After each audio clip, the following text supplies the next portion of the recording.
بسم الله والصلاة والسلام على رسول الله وعلى آله وصحبه أجمعين. رب اشرح لي صدري ويسر لي أمري واحلل عقدة من لساني يفقه قولي. السلام عليكم ورحمة الله, everyone. Welcome to the third session of the Ramadan series. Today, inshallah, we will be talking about the Prophet ﷺ's dedication to spreading the message of Islam and obviously spreading the truth. Um, I thought a good place to start. So the structure, inshallah, that we're going to follow is number one, we're going to talk about what is truth and why is it so important. Um, and the second part is just examples from the life of the Prophet ﷺ to show us his dedication to spreading the truth of Islam and how if there's dedication and there's perseverance, that usually means there's difficulty because if something's easy, you don't really require perseverance. You're not pushing yourself and making yourself do it. But we'll see how difficult things were for the Prophet ﷺ and how not only did he never give up on the message, but how he kept looking for different ways to approach the people, for different ways to fulfill his duty and his mission. And of course, as we should always do, inshallah, I would love for all of us to reflect on, so what does this mean about me? What does it mean about the mission that I have in my life? What message am I trying to bring across, number one, to myself? What message am I trying to, put in my heart and keep in my heart and act from? What message am I trying to bring to my family and my friends and the people closest to me? What message am I trying to bring to the world? What's my mission here, right? For those of you who are over 30 or 35, I would say 35. 30, you still feel like I was just in my 20s. It's not that bad. Not that over 35 is bad, but you start to feel like, oh my God, like I can't believe I'm here age-wise. I was just in my 20s. I was just a kid. I was, just in high school. I had just had my first kid or got my first job or whatever. How did I get here? And you see like, wow, like there really isn't a lot of time left. Even if we live to 100, it will pass so quickly. So this is a beautiful time to reflect on ourselves as we're going into Ramadan. And inshallah, of course, throughout Ramadan, and inshallah, Allah will allow us to carry whatever we benefit from after Ramadan as well, inshallah. So Allah subhanahu wa ta'ala tells us in Surah Al-Hadid, ayah 16, أعوذ بالله من الشيطان الرجيم ألم يأن للذين آمنوا أن تخشع قلوبهم لذكر الله وما نزل من الحق ولا يكونوا كالذين أوتوا الكتاب من قبل فطال عليهم الأمد فقست قلوبهم وكثير منهم فاسقون. Has the time not come for those who have iman, who have believed, that their hearts should become humbly submissive at the remembrance of Allah and what has come down of the truth? And here the truth refers to the Quran. We as Muslims have an obsession with truth, and rightfully so. The truth here is the Quran. The truth, Allah is the truth. Allah is Al-Haq. The truth is that there is a Jannah and there is a hellfire, right? Allahumma anta al-haq. Ya Allah, the dua that a lot of us know. Oh Allah, you are the truth. Wa wa'aduka haq. Your promise is true. Wa nabiyyuka haq. And your prophet is true, right? Wal jannatu haq, wal naru haq. When we can go on and on about all the things that are true and are real, and that hell and heaven are truth. And to be able to establish what is truth and what is falsehood is the place that all of us humans require in order to be the best that we can be. And of course, we have unlimited examples of what happens when people function from falsehood or mistruth, right? Simple, but very, um, extreme example of what's happening in Palestine and in Gaza, and in all of the Muslim countries and non-Muslim countries all over the world that are being wronged and oppressed, and just being murdered or treated harmfully in any form.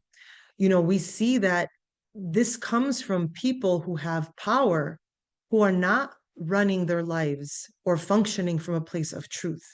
They're functioning from a place of, sometimes it's kufr, a lot of times it's kufr, and sometimes it's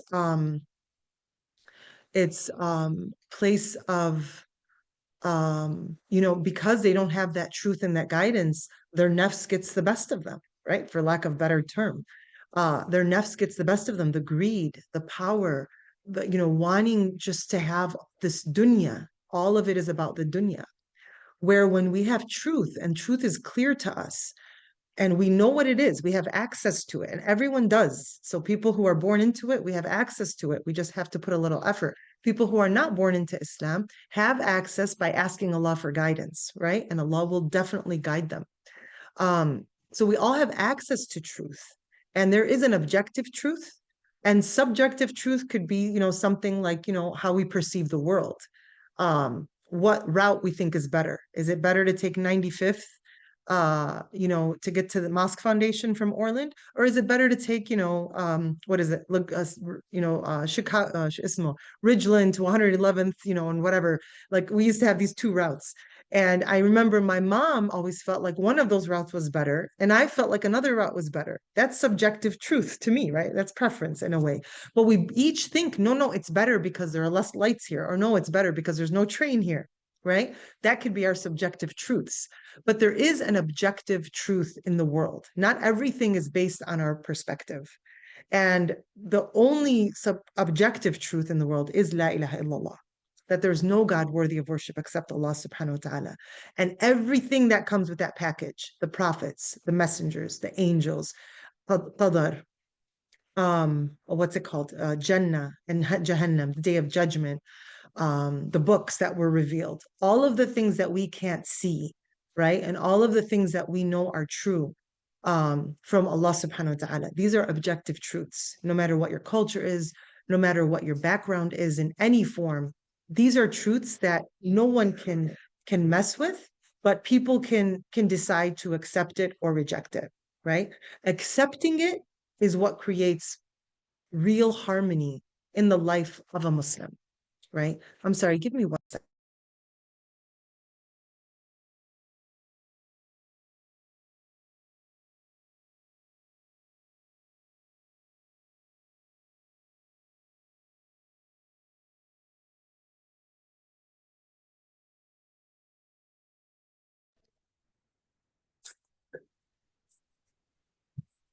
Sorry about that. So ultimate truth is very important. It is not something to take lightly. It is not something that we can be like, well, if you believe, you believe. If you don't believe, that's up to you. It is up to you. Of course, it's up to each of us. But the impact is real. The consequences are real, whether it's in a dunya way or in akhirah. So truth is extremely important. And I love this ayah so much. I don't know if you guys remember the story of Malik ibn Dinar, rahimahullah, where he had, he was a Muslim. He was an alcoholic. He had a daughter who was 2 years old and died when she was two. He was obsessed with her. And when she died, he got deeper into depression and alcoholism.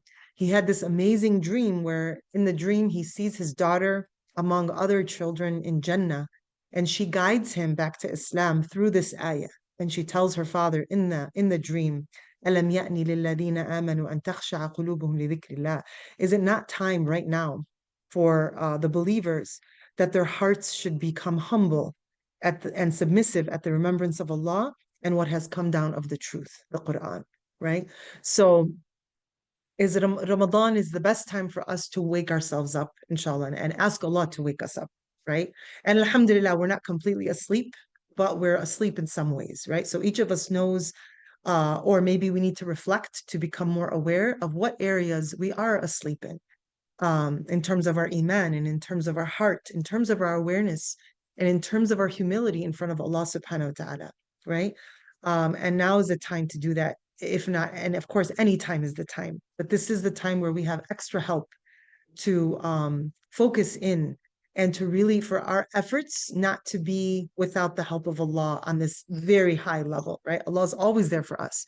But in Ramadan, the shayateen are locked up, the doors of rahmah are open, and we have that much more opportunity and support in gaining, inshallah, these goals, getting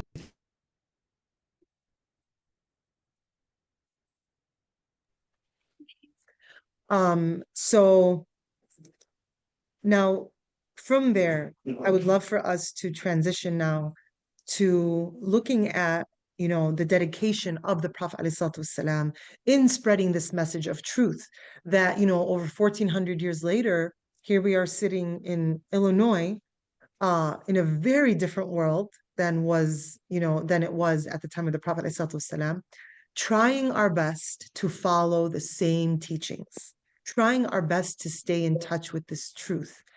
And that in itself is a miracle, you guys. It really is a miracle that it was something that was transmitted by word of mouth, right? If you've ever played telephone in your life, okay, you see what happens by like the fourth person. If the person in the beginning said, I will cook tacos for dinner today, the third person is like, I have Chuck and Mako at my house tomorrow. It's just completely different, right? And for us to have received this message that was transmitted by word of mouth, whether it was the Quran or the Hadith, and it came in its perfect form, and we continue to be very jealous over the preservation of this message, that in itself is a miracle. That is enough of proof that we're, inshallah, on the right track. So may Allah guide us all, Ya Rab. So dedication. Dedication to anything starts with yaqeen. Yaqeen meaning you are absolutely certain about something. And for the Prophet ﷺ, of course, he had absolute certainty in the truth of this message, right? Think about something you're very passionate about, something that's very important to you. If you guys, whoever's like available to type in the chat, I would love to see like what's something you're very passionate about that you find yourself spending a lot of time pursuing or taking care of. It could be anything, something big, something small, something with family, something with yourself or the community, or something just interesting to you, like a hobby, if you don't mind putting in the chat, just to get some ideas here. Okay, so we'll wait, inshallah, and see if anyone wants to share anything. Um, so, making friends and being involved in the community, beautiful, right? A lot of time we have to put effort towards making friends, right? And being involved in the community. Family, right? How much energy do our families take, whether it's our parents, our siblings, our children, our husbands, relationship with my grandchildren, right? That takes a lot of focus and energy, and it's a choice. It's a choice to say, I'm going to spend time, even if maybe it's sometimes inconvenient to do these things. Maybe it's hard. Maybe it's challenging and you keep working at it and this doesn't work and that doesn't work. My health, right? How many of us spend a lot of time taking care of our health? Because we want to feel strong. We want to be well so that we could function. And first of all, just to feel okay, but also we want to function at our best, right? Subhanallah. Uh, Bringing in halaqas and khatiras. Beautiful, right? The community needs these kinds of reminders and that sisterhood and that connection to Allah, to the masajid, to each other. Beautiful. These are all such beautiful examples, right? And if you think about what made you care about these things, what made you care about them? If the people who wrote them or anyone else wants to add, what made you care about the thing that you said you are dedicated to?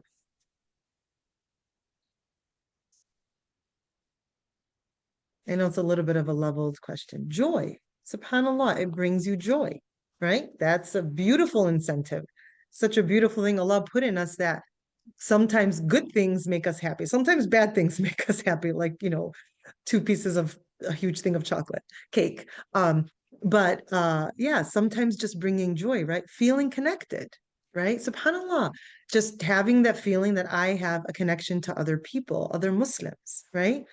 Being loved, Look at these, subhanAllah, you guys, all three things that were mentioned so far are emotions. What a blessing, satisfaction.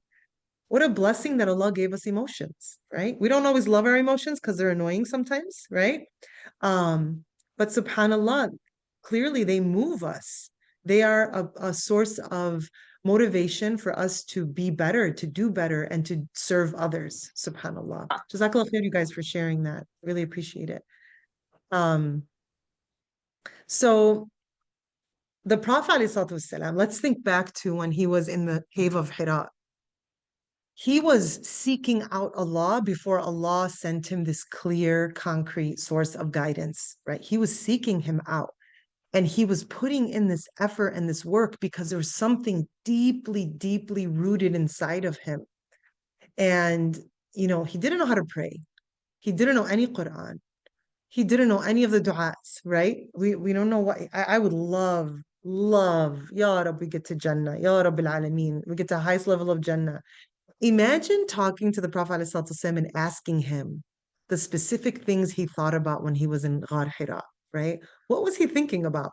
What was he like hoping for? What was he waiting for in terms of guidance? Like, what were his concrete thoughts? What were his feelings when he was in the society he was living in? How was he affected and impacted by this and that? When he heard or saw people burying their daughters alive, or saw people, doing tawaf around the Kaaba undressed. What were his thoughts? What was his reaction internally or externally? But subhanAllah, here he is going to this cave, receiving revelation eventually, right? So he's going and going and going, and then finally one day, literally out of nowhere, a being comes to him and grabs him and says, "Read." And he says, I can't read. And then he squeezes him so hard that Prophet ﷺ feels like he could break. And he says, "Read." And he says, I can't read. And he squeezes him again and he says, "Read." He says, "I can't read." And then he reveals the first ayah of the Quran that would ever be revealed to us. Bismillah ar-Rahman ar-Rahim. Iqra bismi rabbika alladhi khalaq. Read in the name of your master, the one who created. خلق الإنسان من علق. He created the mankind or a human being from a clot of blood. خلق الإنسان من علق. اقرأ وربك الأكرم. Read, and your master, your Lord, is the most generous. الذي علم بالقلم. The one who taught by the pen. علم الإنسان ما لم يعلم. He taught mankind that which he doesn't know. What was the Prophet ﷺ doing? He was seeking out the knowledge of Allah subhanahu wa ta'ala, right? He was seeking out that knowledge. And look at what Allah is telling him. Allah is the one who can teach you what you do not know, right? So he gets firsthand interaction with the unseen. He gets firsthand interaction with Allah subhanahu wa ta'ala. He doesn't see him, but he's receiving this revelation now through this angel. And later on, of course, we know in Isra and Mi'raj, he'll be raised through the heavens to the closest place that anyone has ever been to Allah subhanahu wa ta'ala, where he gets direct guidance about Salah, our 5 daily prayers. So here he is getting this first dose of this interaction, and he's thrown off. He's horrified. He starts running down the hill, running, and he runs home. And we know the story. He gets home and he tells Khadija radiallahu anha, "Zammiluni, zammiluni," like cover me. I'm scared, right? And they have this whole conversation. He goes to who? Waraqa bin Nawfal. Sorry, I keep saying Aisha. Khadija radiallahu anha's cousin, who's a very religious muwahhid. He's someone who believes in God alone. He's a Christian, and he believes in Allah subhanahu wa ta'ala as Allah and Jesus as a prophet, not as God or the Son of God. And he affirms to him, this is what happened to other prophets. This is the same angel who came to prophets before you. And he says to him, I wish I was around. I wish I was young enough so that I could be here to support you when your people run you out of your own country or city. The Prophet ﷺ had his yaqeen that I am a prophet and Allah is real. The angels are real, and I am really the prophet, right? So at first he was scared and he thought he was losing his mind. And then it was solidified in his heart that this is you. You are the prophet of Allah. And here is, and then all the truths now that would be revealed over a 23-year span. Imagine just constantly getting truths from Allah subhanahu wa ta'ala. And alhamdulillah, we don't have to imagine too far because our access to that truth is all in one book and in one go. Our job is to patiently, lovingly, open-heartedly now go after that truth, seek it out, right? The way we're receiving revelation is different in a way from the way the Prophet ﷺ and the Sahaba received revelation. Theirs was in real time. Theirs was gradual.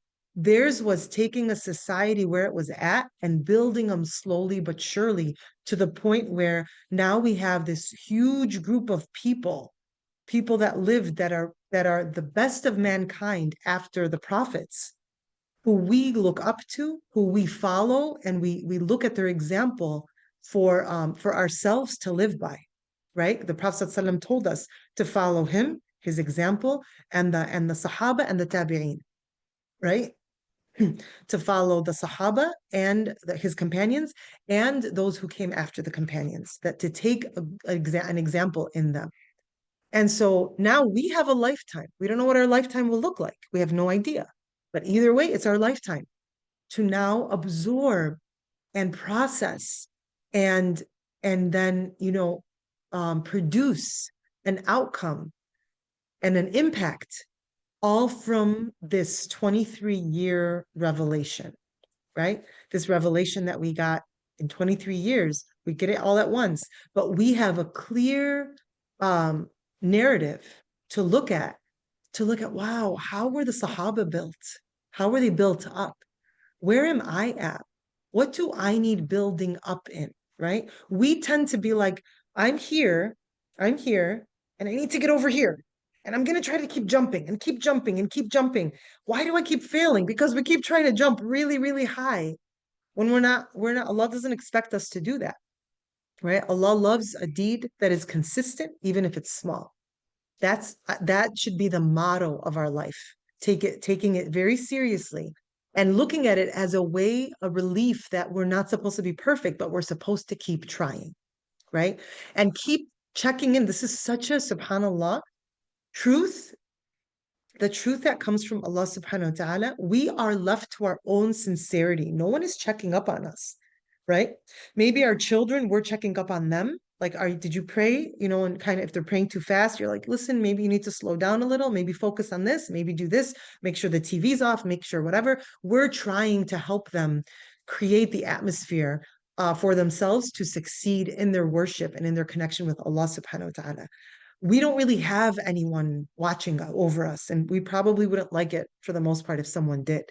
Allah leaves us to our own sincerity.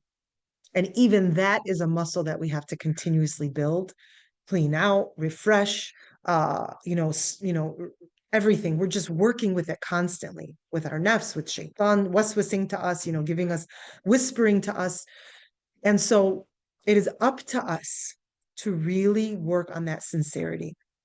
One thing I love that I heard in the convention, the mass convention this year, Muhammad al-Shinawi mentioned something that it sounds very basic, but it was so fundamental, like just like foundational to me. And it was such a beautiful reminder. He said in my words, like I'm paraphrasing, he said that, we could do all the good deeds we want, but what really matters at the end of the day is the intention behind those deeds. So the intention is the most important part. So it's not about going big or go home. It's about uh making sure that the intention behind whatever action, small or big, is purely for the sake of Allah, or we're working for it to be purely for the sake of Allah, right? We're not perfect, so sometimes we can't even perfect that intention. But we could try, we could keep working at it. So going back now to this certainty, our dedication starts with certainty. How certain are we that we want a certain outcome?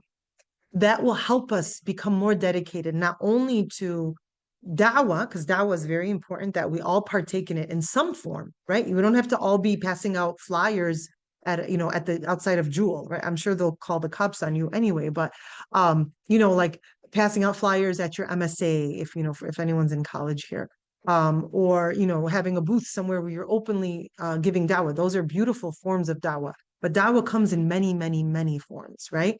It comes from being patient at the cash with the cashier who's not being very nice to you, you know, and instead of telling her off or you know, cursing her out or something like that, kindly or respectfully saying, you know, I don't appreciate how you're acting with me, you know, or whatever. Basically, that's you giving dawah because now she's seeing like, wow, this person, I'm not treating them very well, and they are responding to me firmly but with respect, right? So we need more yaqeen in our own, in you know, we could always use more yaqeen in the message of Islam so that our functioning, our behavior, our thoughts, our goals, and how we choose to spend our time is all done in line, more in line with what is pleasing to Allah subhanahu wa ta'ala. So increasing that yaqeen. And we could ask ourselves this Ramadan, what can I do this Ramadan to increase my yaqeen, my certainty that Allah is there, that the prophets are real, that they are pure, that their message is real, that Jannah is real, that hell is real. What do I need? What do you need to keep that reality in the forefront of our minds, right? I know for people like who I can imagine, I haven't really talked to anybody who washes bodies of the deceased. I can't imagine how the reality of death stays at the forefront of their mind. I know one person actually who does that, and they've mentioned that, right? So, and again, you don't have to sign up for that. If you want to, go ahead, right? But what ways can we keep that in our minds, right? So that we have firm yaqeen in where we're ending up eventually, right? The second thing that created dedication and perseverance in the Prophet ﷺ was Qiyamul Layl. I know Qiyam al-Layl is very hard for a lot of us. The good news is we are all going to start doing it in Ramadan for Taraweeh, right? We're doing Qiyam. It's awesome. So let's really focus in on that Qiyam in a way where, Ya Allah, even make dua. Ya Allah, let this Qiyam serve as a grounding for me in my road in Islam, whether it's da'wah or just bettering myself. Because in I don't remember if it's Surah Al-Muzammil or Muddathir. If any of you know, please feel free to put it in the chat. Where um, Allah orders the Prophet ﷺ to do Qiyamul Layl, and He describes to him that you need this to make you firm because of what's coming up ahead, right? The road ahead is going to be difficult. This what you're about to do, this mission that you have is not an easy one. And Qiyamul Layl will give you firmness, right? So that you are able to stand strong in the face of that difficulty. So that's number two. Number three, the Prophet ﷺ was perseverant in in his patience around the stages of the da'wah of Islam, right? He pushed, because perseverance requires patience, you guys. And perseverance a lot of times requires being aware of stages and accepting that things change in stages. If you look at the da'wah of Islam, the Prophet ﷺ didn't go to the biggest, like when he first received this message, he didn't ask himself, okay, so what's the biggest gathering that's going to happen or the biggest event that's going to happen in Mecca really soon? And I'll go there, stand on a hill somewhere and announce, you know, Islam to all these people, invite all these people to Islam, right? He didn't do that. In fact, he started off with himself. And of course, Khadija became Khadija, Ali radiallahu anhu, Zayd, his radiallahu anhu, his adopted son, and I believe Abu Bakr were the first Muslims, right? It started off so tiny, very, very first family. And then he would teach them about Islam, teach them the ayat that were being revealed. Then slowly he was told to go out to his, you know, extended relatives. After that, it was the community and the people. And then it just, you know, that's where it became public, right?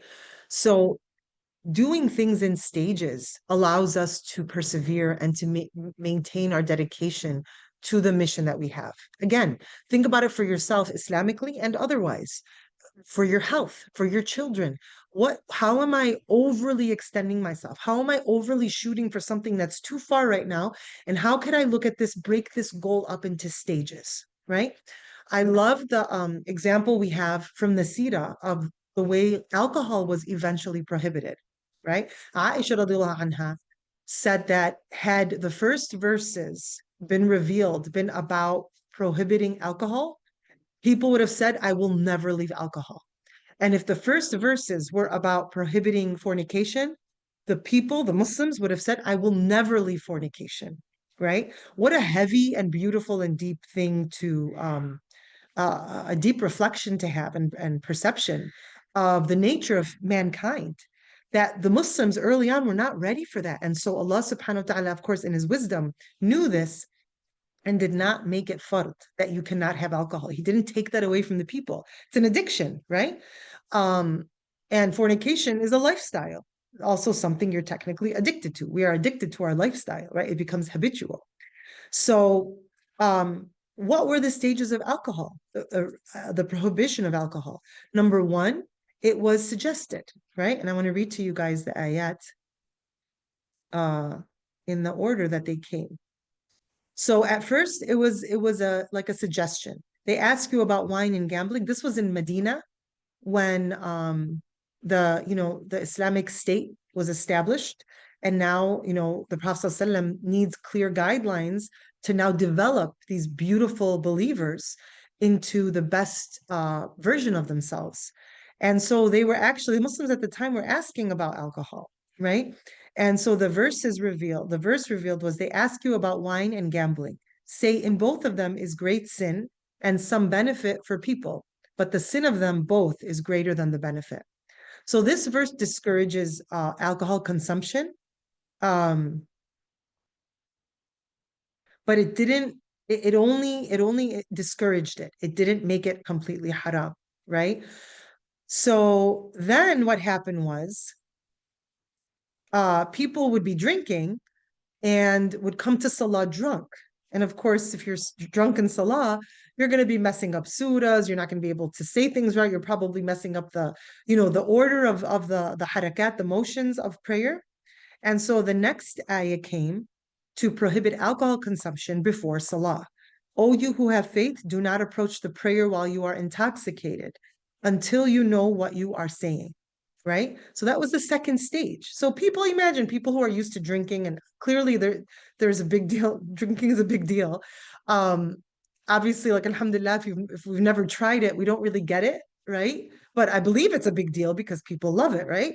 So imagine people who are used to it. They're like, first they're like, oh, maybe it's not a good idea, guys. And like, okay, yeah, no problem. Some Sahaba actually took that as we're not drinking anymore because their iman, they were ready for it. Others were just like, okay, fine, we'll continue drinking. Now imagine like the next thing they're hearing is actually, you can drink, but just make sure that when you're praying, you're not drunk. You're praying, there's a lot of prayers, right? So imagine you're drinking and now you have to plan around the prayer when to drink so that you're actually not intoxicated and you can focus. It takes time for that alcohol to exit your body, right? So then the next layer was, oh, you who have faith, wine, gambling, adulterous sacrifices, idolatrous sacrifices, like having to do with idolatry, and divine arrows are the disgrace of the work of shaitan. So stay away from them that you may succeed. Right? It was haram. Just stop.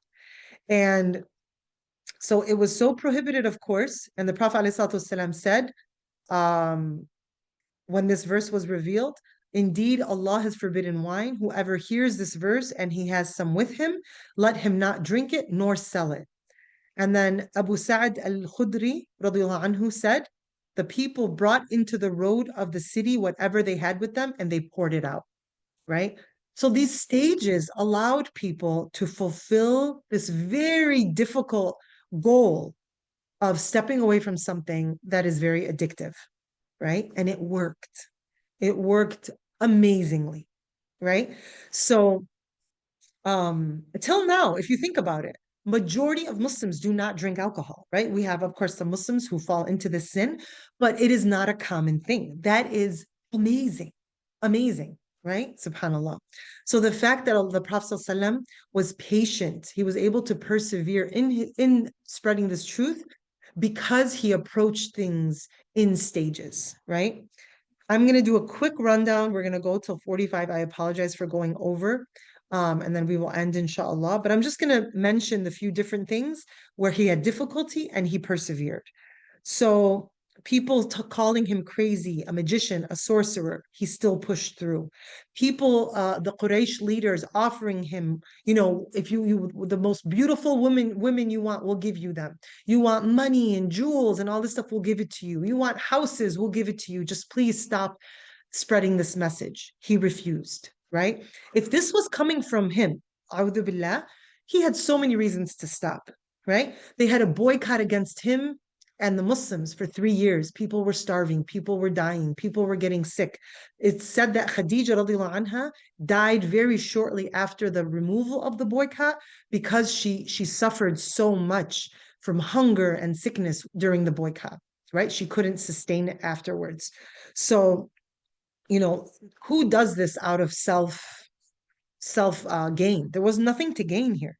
The Prophet ﷺ had everything to lose till the end because he never benefited in a worldly sense, ever.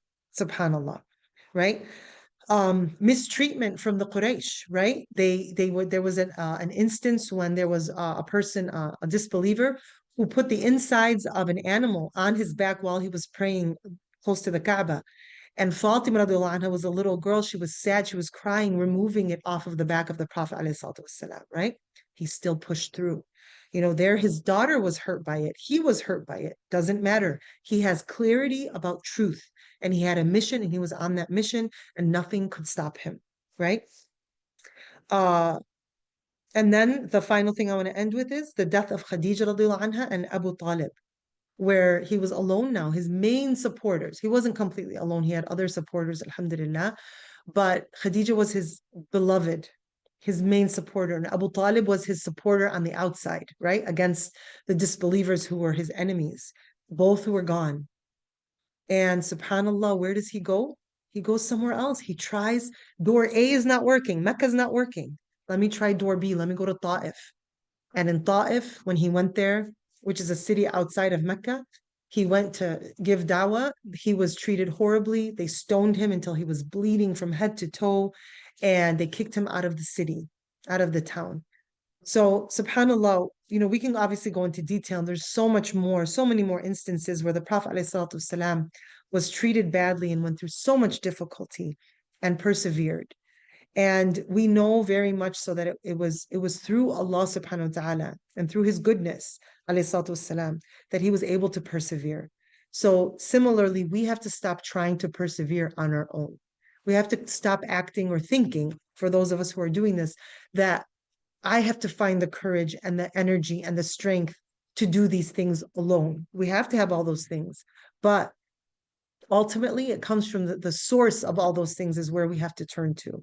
So really, really going towards our goals and putting effort with the idea and the truth that it's Allah subhanahu wa ta'ala who's giving us energy, strength, guidance, ability, all that stuff. And he's allowing us, he's holding our hand through it, right?